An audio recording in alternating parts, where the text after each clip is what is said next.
Vulnerability fosters good emotions and mental health. Vulnerability also is a sign of courage. We become more resilient and brave when we embrace who we truly are and what we are feeling. The Vulnerable Scientist podcast is a space for scientists who are honest and authentic or are working towards it. Join the vulnerable space by either sending an audio using the link on the show notes talking about your highs and lows as a scientist, or by contacting Sarah Nyakeri, aka New Biochemist, to schedule a chat. The Vulnerable Scientist podcast benefits both the listener and the one sharing. You can now rate this podcast on Spotify or put a review on Apple Podcasts or any other listening platform with a rating button. And to share your thoughts, feel free to send an audio message using the audio link, either using your name or anonymously, to be published on the following episodes of the Vulnerable Scientist podcasts.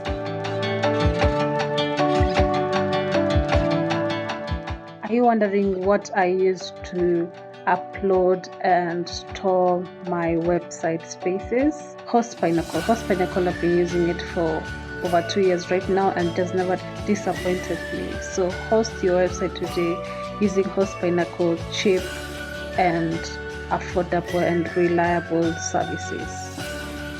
To start experiencing Host Pinnacle goodness, click on the link on the show notes and you will not regret your decision.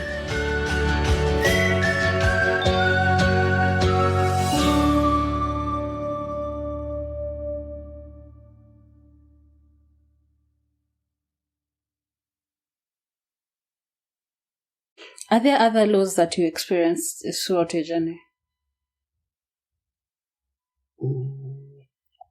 Yeah, sometimes when you're working let me say more, when you're working it's M&E, since that's the area, I think, have a bit of issues. Since the moment you're working with project managers, since there's a bit of confusion in M&E, since most project implementation team, they think, no, these are team now to look for faults in the successes and the achievement of the milestone for the project. So sometimes there's a bit of not good connection between the project team and the M&E team. We should be working as one team. Since sometimes you find there's this, for Kabi it's a bit different. So let me talk of the challenges in different other organizations. Since sometimes you find this Kabi mainly doesn't implement project directly, so it doesn't have that a bit of conflict. But my previous organization, the organization was implementing several projects.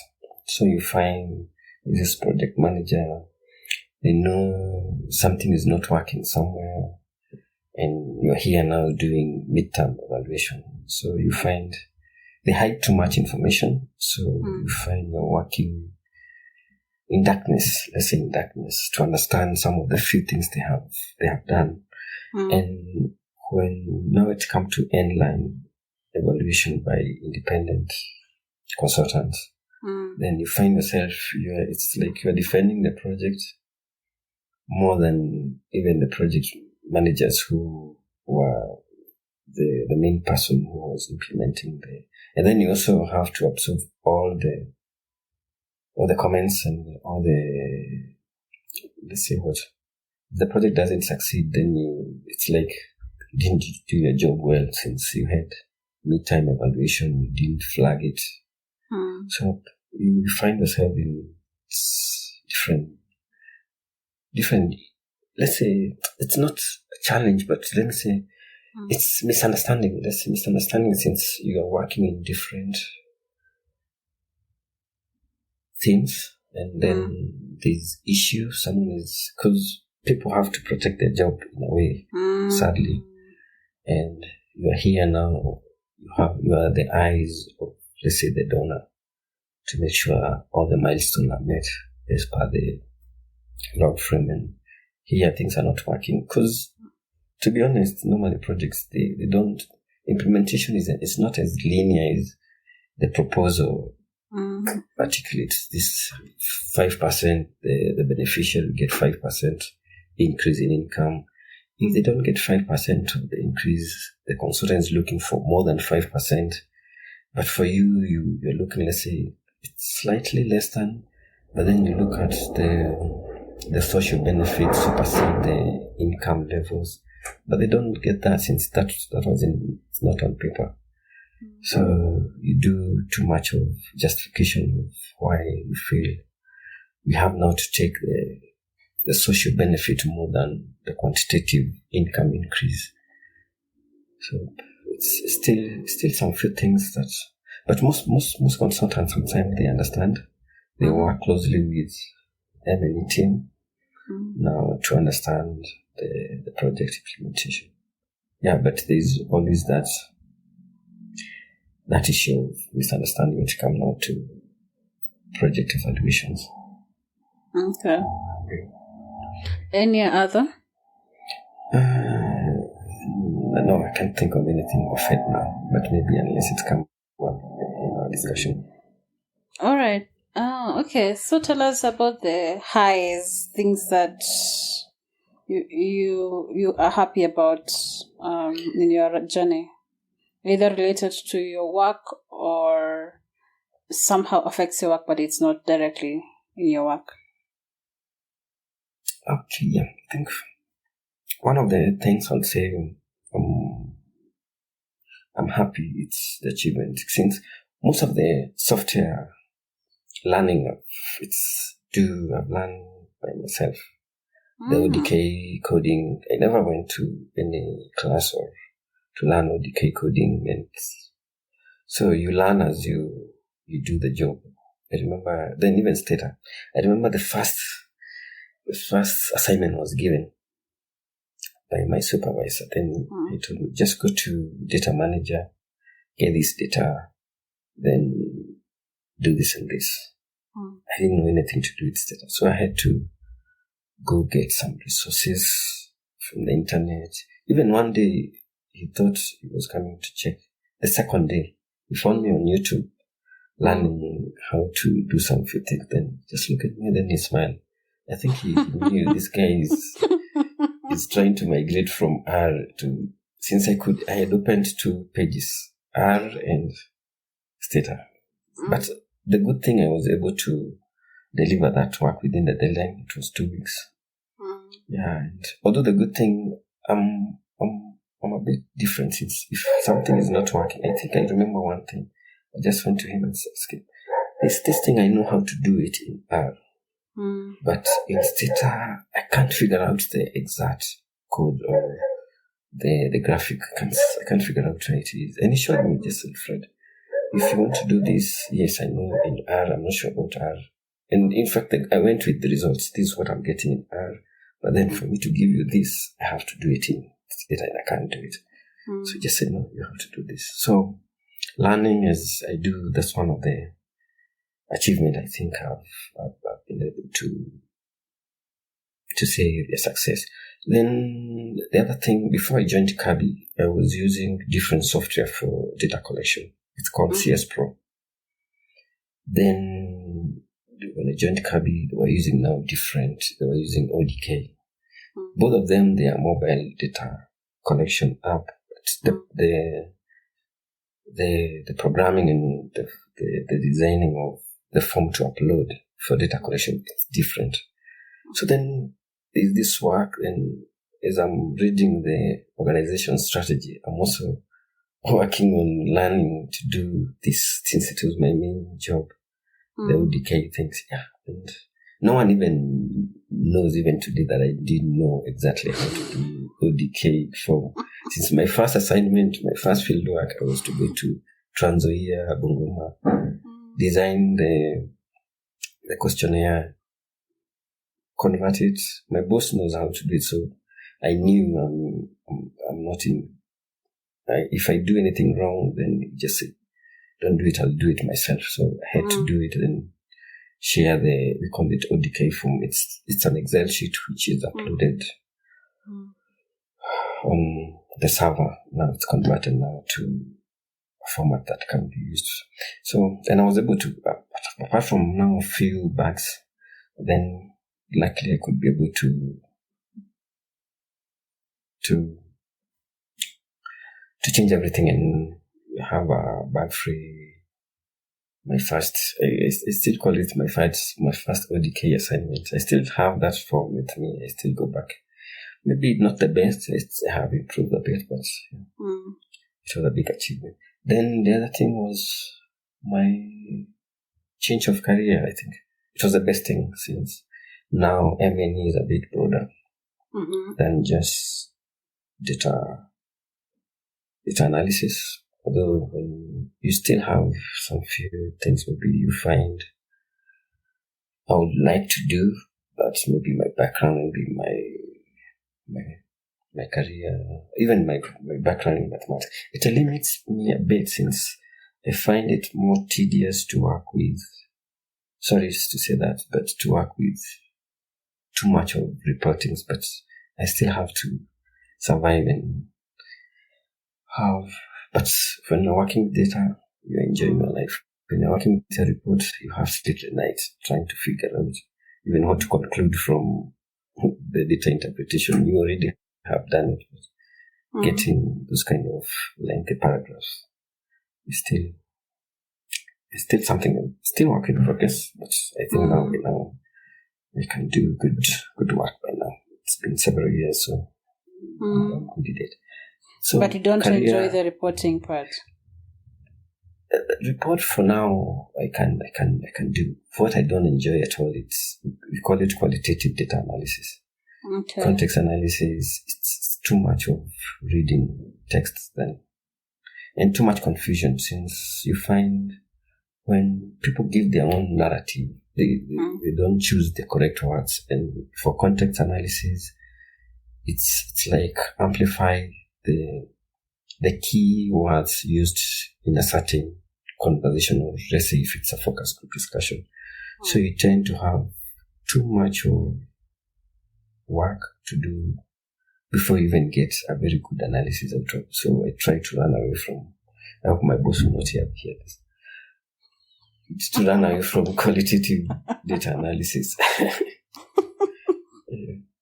It's not exactly from when you work, let's say you realize there's some gaps in some few areas, then I feel maybe there's several gaps which maybe I would wish to also contribute. It's still in my same role, but then I feel I think I need a bit of more skills than maybe I have now. So sorry, more skill sets than I have now. And that was something to do with, I'm working on some few things, then I start my data science certification, which I think maybe still advance my skill set in terms of contribution in the whole M&E career. Since sometimes you find you have some few limitation, basically because of some few skills maybe that you think they are not per se required now, but I feel you can contribute more if you had certain skill. Then you can broaden. I can broaden my work in terms of scope, how much I can be able to work on. So, what exactly do you want to go into? In terms of one of the things we have for statistician and data analyst, we have a bit of gap, since for people in computer science, they understand more things to do with, they can, like, let me give an example. Like, for example, in ODK, you have to subscribe to a server. For now, we use a server called On a Server, where you upload data, then you have to download. But then there's another you have to subscribe for $99 every time you're doing more than 500 questionnaires. But then there's a platform called Azure, which is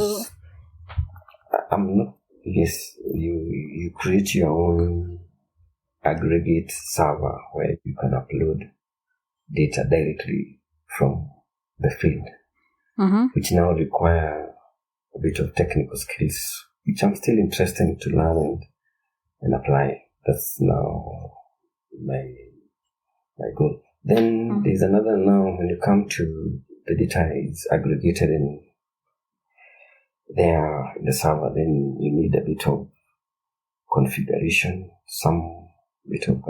since you can try to automate some of the presentation and visualization using Microsoft Power BI. So those are kind of the things. I'm still playing around with them, learning, but not effectively to say these at par the professional skills to implement at any organization. So I still run them behind the scene as I do my normal work.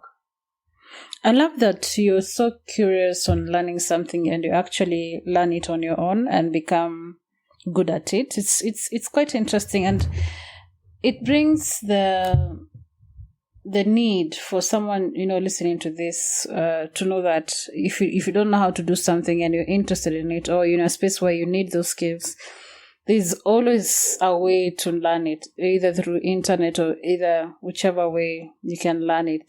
There are so many resources out there, right? Yes, there's so many resources and so many free. I even thought at one point I have to pay this amount. There's so many free quality courses and presentation which they're good, and they start from scratch, from beginner's level. They don't have any assumption of any technical advantage. So yeah, there's so many courses and so many information out there. Okay, we were still at the highs. Interested. Yeah. Yeah, we're still at the highs. Another skill. Yes, right. Sorry? Yeah, since that's another skill. We have so many people we work in, maybe in different sectors. Maybe not the current job, but my previous job, I had someone you are working closely. There's several things you just said. You have to learn some of these database skills for you to work on this, so that we can, at least I don't have to go back too much to do work. Then at least we can meet somewhere. But the people are different. Some can't learn quickly. Some can. Some are not willing to learn. So people are different. Okay. We were still at the highs. Yes. I don't know if there's any other that you want to talk about. Not currently. Maybe the high is the work, my current work. I was, the first time I joined Kabi, I was so excited since the first induction. If you remember, the second induction. I remember when I met the scientist, he asked me, "Do you have a passport?" So I was curious. Why should someone ask me for a passport? And it's not even related to them. Since you have to travel a lot. And even motivated me. I'm on my second passport. I filled the last one in still how many years. So that's the other high. I travel a lot, different countries. Yeah, you have to enjoy different cultures. The West African is my best culture. Then also even the Southern African. Since the good thing with Southern African, you don't feel like you are away from Kenya, given that they are Bantu speakers. I come from Bantu language, so I can get some few things, local words. Yes, and even since now you have to, let's say you're doing a focus group discussion, you have to sit back and allow now the locals to do the moderation and the note taking, but you're not off, since you can hear some few words, and still also learning from the way they are interacting. So yeah, traveling has been one of my future enjoyment. I still work. Okay. So maybe we could go to this. Something I've been interested to this podcast where I ask guests something not related to their work, and this is, what are the hobbies that you have that have nothing to do with making money? Currently, hobby. That's interesting. Before when I used to have time, that's when I used to be off on contract field interview. I used to play chess. Hey, I'm excited. Although I'm sure now my skills have rusted since I've been years before. But I used to play national league with the teams like KCB. We used to have a team it was a local team. It used to have different, but people from the same area. I stay at Lower Kabete, so we even called it Kabete Kiers. Yeah, it was a good hobby. I still try to, but I can't be able now to have time for those kind of games, since most of the time they're not around. But they still exist. Sometimes I go and play.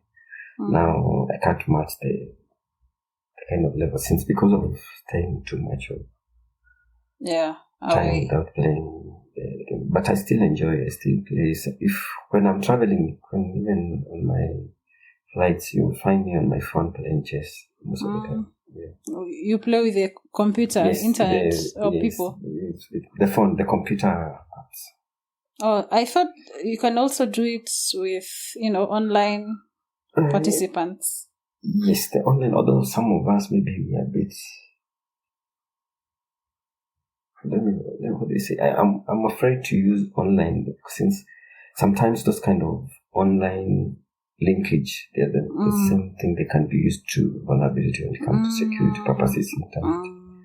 People can get into your internet servers through those online games. That's why, they're there. Sometimes we used to, if I stopped playing, then this guy we used to compete much with, he just said, no, let's play online. So I tried a bit with him, then I couldn't catch up. Then I just stopped the online. But the good thing, I knew who was behind. But online, you don't know who. But for this time, I knew the person I'm playing with is still interesting. Okay. Apart from that, I used to be very good footballer when I was in high school, but that's it. I've never gone back there. Then the other part of it now, which it's still part of my, let me call it, it's a hobby, since I also do a bit of farming. I'm also a farmer. Wow. Yeah. So since I don't stay in Nairobi, I stay off Nairobi, but near Nairobi, so farming is what I do maybe at home on weekends. Oh, so you have a kitchen garden or something, or you have a farm, a real farm? I have a farm. It's a real farm. I have a real farm. Yeah. What makes you enjoy that farming? The good thing is, I have an advantage, since I'm working with an agricultural research organization and development organization. So even when I'm doing farming, let's say if it's pests, I'm normally working with things, let's say like you're learning pests, let's say like whiteflies, and you see them somewhere on your farm. So there's connection. Then you go back, then you ask a scientist, I saw this whitish thing on, let's say, my Sukuma wiki. And just said, that's not a big deal. Just do, let's say, a concoction of soap. Just spray, it will go. So I have an advantage, since if there's any disease I can't understand.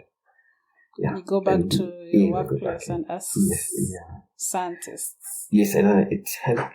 Okay, I can't say it's new, since I've grown, all my life I've grown doing farming, especially on holidays. So at least it's a good way of understanding some of the few things we ask farmers. Sometimes we design a questionnaire. Let's say you're asking farmers, have you sprayed?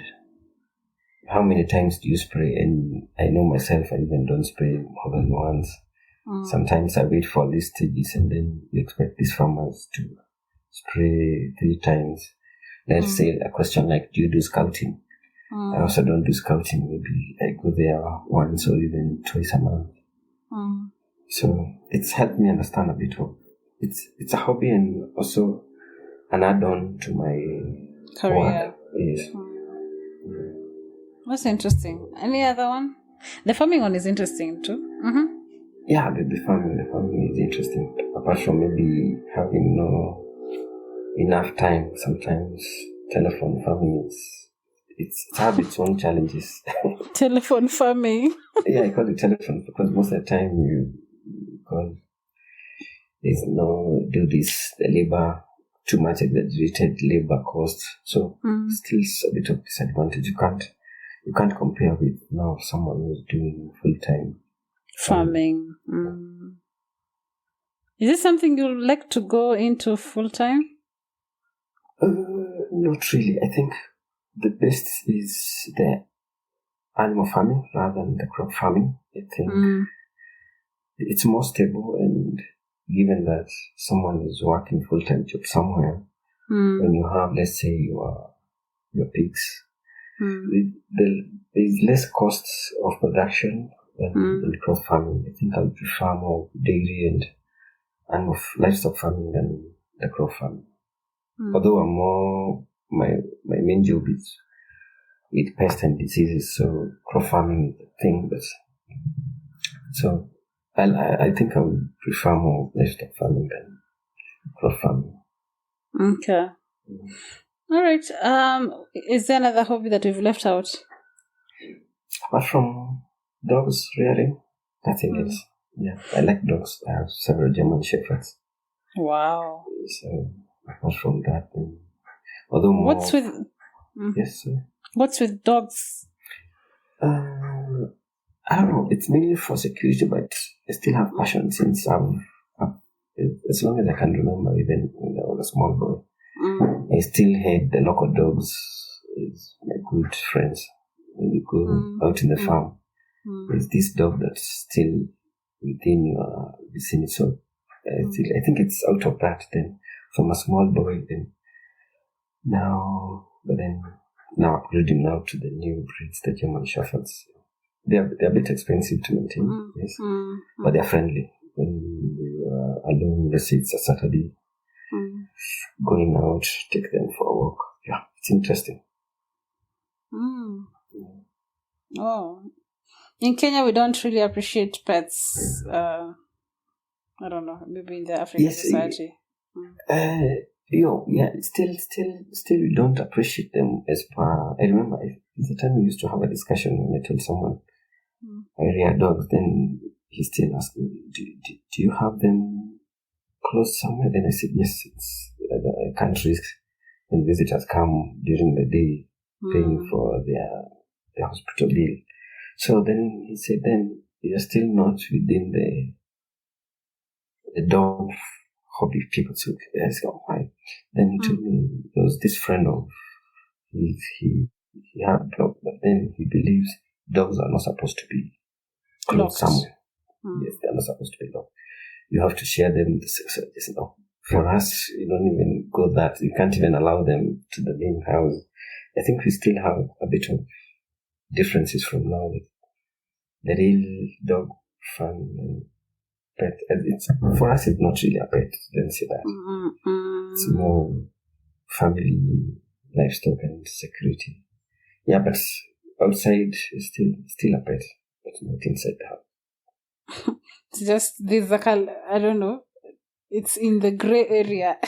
Yes, exactly. Since one of the disadvantages you have, okay, for me, having to be able to match the standard of the K9 system where they have to go training, then those kind of, apart now from the obedience and few responses, that's it. But there are some people who take them now higher, more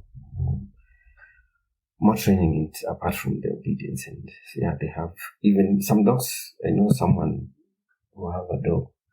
If you enter the gate, they don't even bark at you. But when you're coming out, you need now someone from that house to accompany you, because they know someone can get in, but they can't get out. So they're training. Yeah, there are several trainings. Maybe that's where maybe I hope one day I'll have one of those dogs. Oh, that's interesting. Yeah. I've never thought about that. That's interesting. Anyway, there's always something to learn. That's why I think I introduced this section. Just, I don't know. It's not all about work. There's so many things that we can do with our lives. Yeah, exactly. There's so many things. Yeah. Okay. Maybe the last question before, whatever, in terms of this podcast. Yes. How is it like being in science, but not in a specific field? Because for you don't you can apply your skills in any other kind of science because it's data analysis. So how is it moving from educational research to livestock research to, I don't know what Kabi does? It's agricultural. Yes, agricultural and biosciences field. Yeah. Although I think I'm more working into agriculture than the biosciences field. Wait, before Kabi, you're working, which area was that in that company you never mentioned? What's the area of research was it? It was a bit different since I think it was a local NGO. I'm trying to be careful with the naming. It's okay. Yes.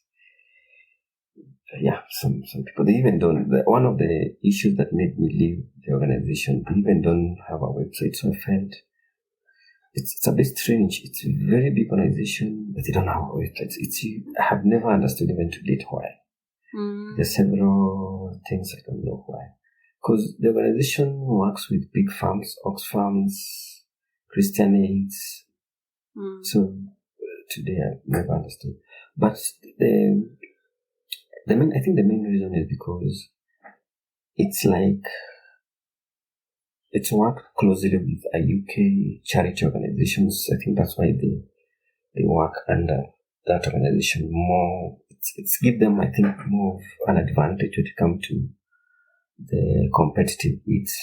I think that's why they think it's easier for us maybe to have a bit of low profile here locally and have a bit of good footprint with our big brother. I think that's it.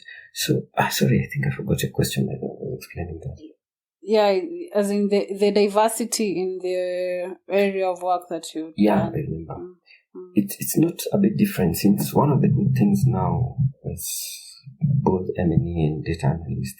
You work in diverse field. Like I remember there's a project we used to do in Kibera in 5 of the slums. It was more economic empowerment of women. So being a mathematician, you're interacting with women and you still have to work on reviewing this kind of intervention and looking at the milestone. Yeah. Then apart from economic empowerment of women, that one is more, there was a dairy project with camel, another interesting field. Milk production, interact with the northern part of Kenya. Then there was another one with farming that's now closely to what I do now. With the different, but now that was different since you have to work and do monitoring of all the value chains from production to marketing to assessment of the effectiveness of, let's say, farmers, aggregation centers. So you understand so many of the dynamics, the value chain dynamics, which is not even really what you are trained or you understand. So normally we say statistician plays in everyone's backyard. Statisticians play in everyone's backyard. Okay. All right. So I want you to say something that you felt like you wanted to put out there, but I haven't asked.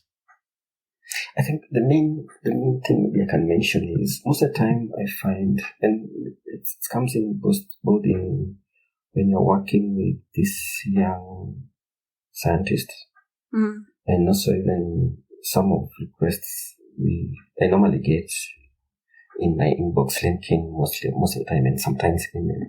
You find maybe someone is doing, let's say, mathematics, because most of the time they late when they realize you have done mathematics. Then someone asks me, what can I do to reach this position? Sometimes it's hard to explain to someone, even what you're doing now plays a very key role to what you'll achieve tomorrow. Let's say when maybe we are working with field interviewers, because that's the main people maybe interact. You find someone have done even actuary science, then someone tells you, try to apply to this insurance firm.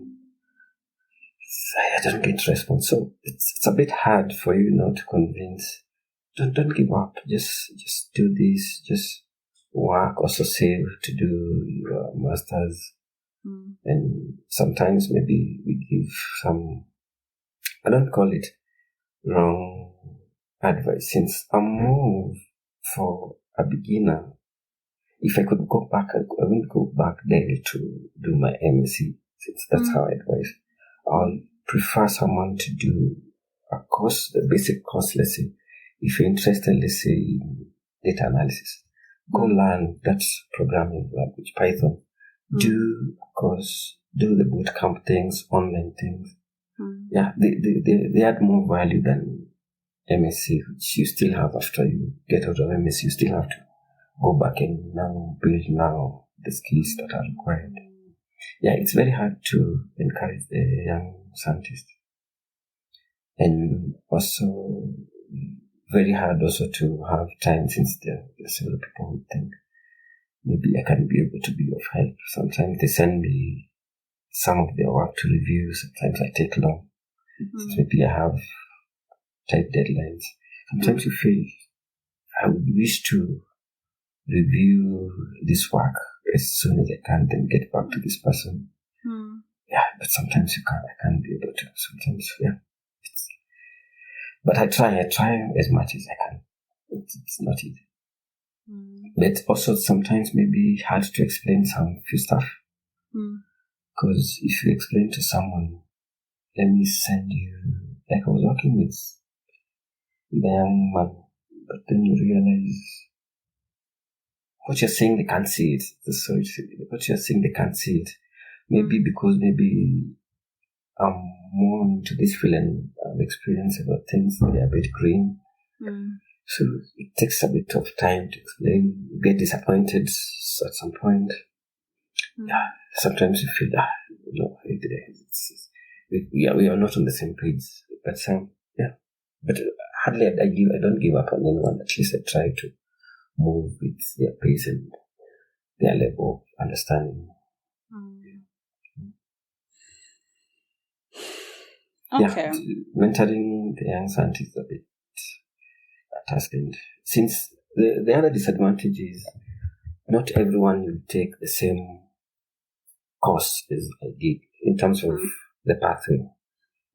Some will take different, and you're trying to tell them this is the best way to do, let's say, analysis, and for them they prefer different paths. Sometimes, if you can't sit down and have a common understanding, sometimes you realize you're even misleading them rather than even mentoring them.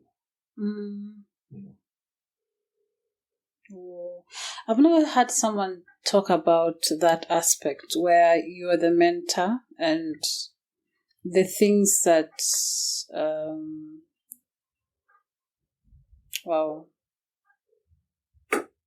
mentoring someone else, what you go through when you're mentoring someone else. It's interesting to hear that.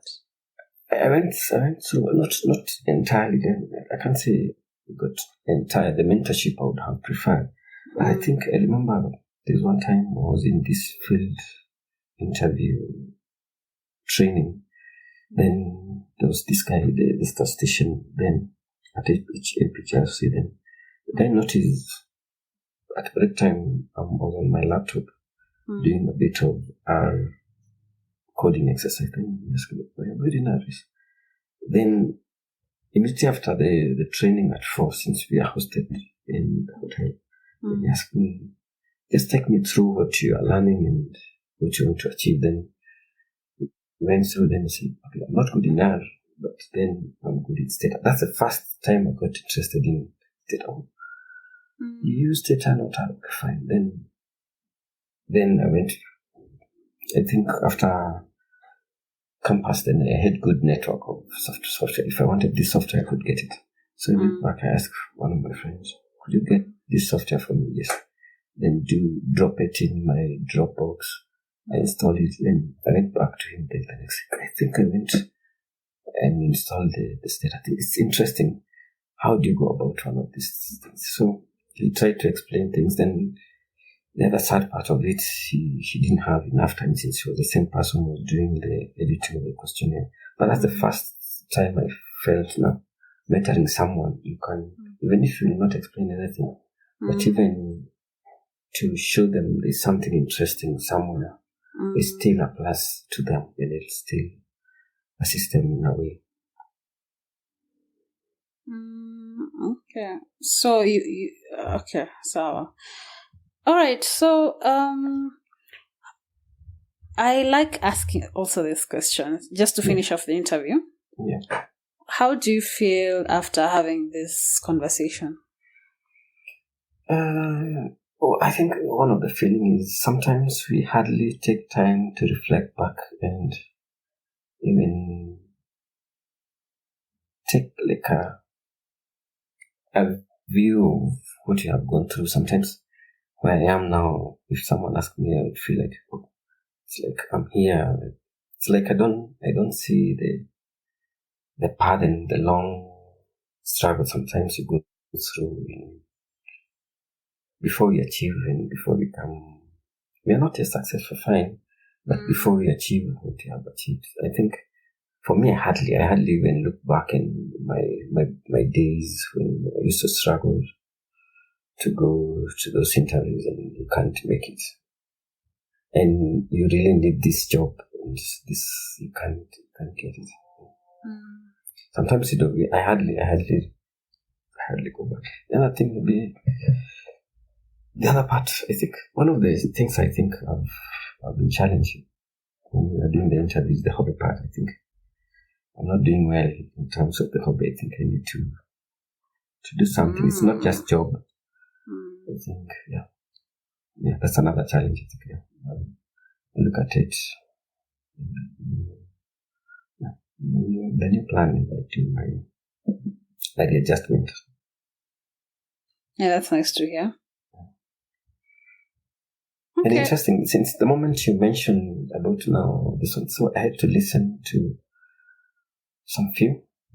So, and you realize it's like, it's common. Sometimes people think, I'm the only one who struggled through to make it. It took long to venture into the career. So when you listen to people, then you go, I'm not alone in this world. Before I made it to the right career. And you hear so many people talking about, I think I listened to someone talk about, I did this course, I did informatics, then I'm doing something else. Yeah, you realize, career change sometimes.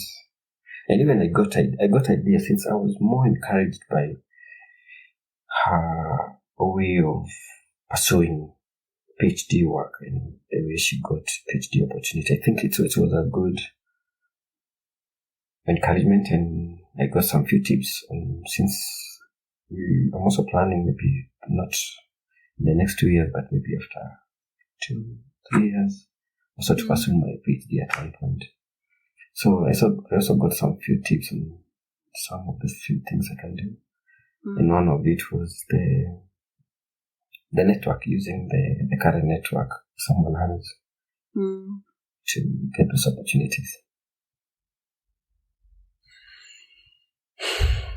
Okay.